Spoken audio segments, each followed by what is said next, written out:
Hola estudiantes!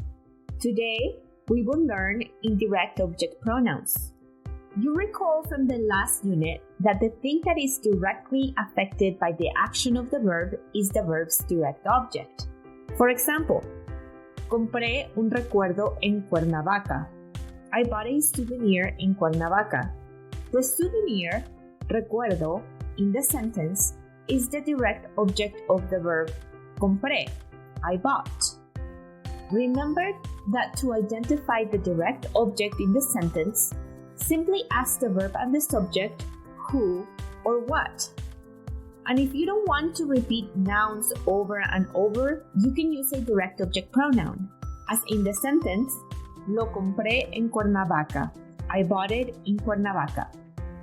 But what if I bought the souvenir for someone?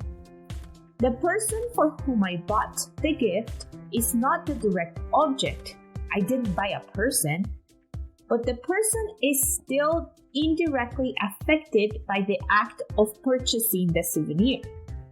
The person or thing to or for whom an action is done is the indirect object of the verb. Indirect objects are used frequently with verbs of giving or transferring and with verbs of communicating. In order to find an indirect object, simply ask the verb to whom or for whom. For example, compré un recuerdo en Cuernavaca para mi mamá. I bought a souvenir in Cuernavaca for my mom. For whom did I buy a souvenir? Mi mamá is the answer to the question. Therefore, mi mamá is the indirect object. Just like there are direct object pronouns, we also have indirect object pronouns. Here is the list of indirect object pronouns. Me, for or to me. Te, for or to you.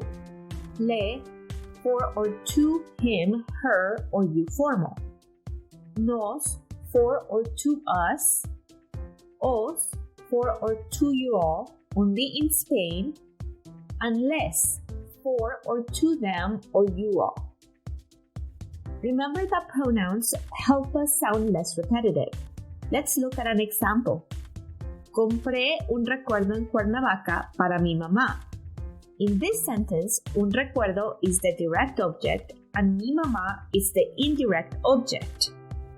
If I wanted to replace mi mamá, I would use le. Le compré un recuerdo en Cuernavaca. I bought a souvenir for her. Le is replacing para mi mamá. However, you will often have both the pronoun le and the noun mi mamá to avoid confusion. With indirect objects, the pronoun le is mandatory and the noun mi mamá is optional. For example, te dije la fecha y la hora de mi vuelo. I told you the date and time of my flight. La fecha y la hora de mi vuelo is the direct object, and te is the indirect object. Te is mandatory because you are the person to whom I told the date and time. El recepcionista les dijo la contraseña del Wi-Fi a los turistas. The receptionist told the Wi-Fi password to the tourists.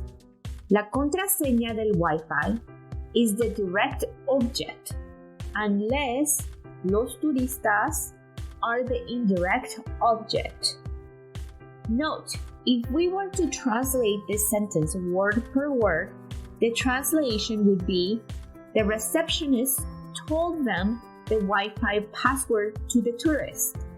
The them is mandatory in Spanish and to the tourist optional.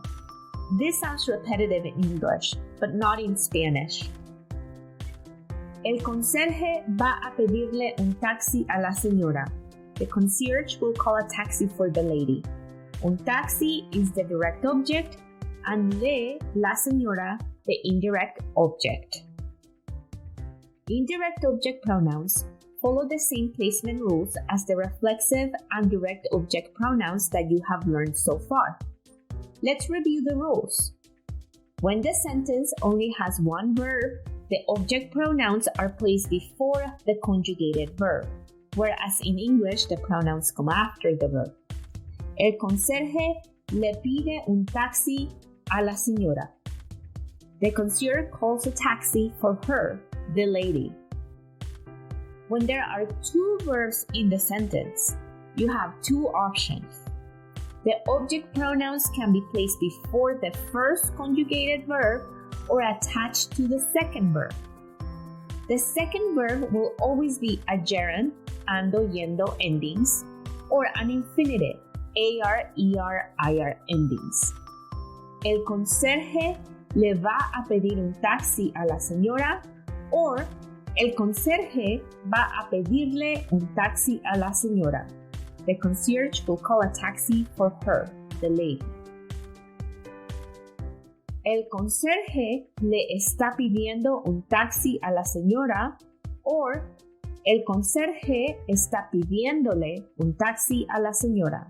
The concierge is calling a taxi for her, the lady. Remember, when attaching the pronoun to the end of a gerund, a written accent is required and it's placed on the third to the last syllable. Now it is time to practice. Eso es todo por hoy. Hasta luego.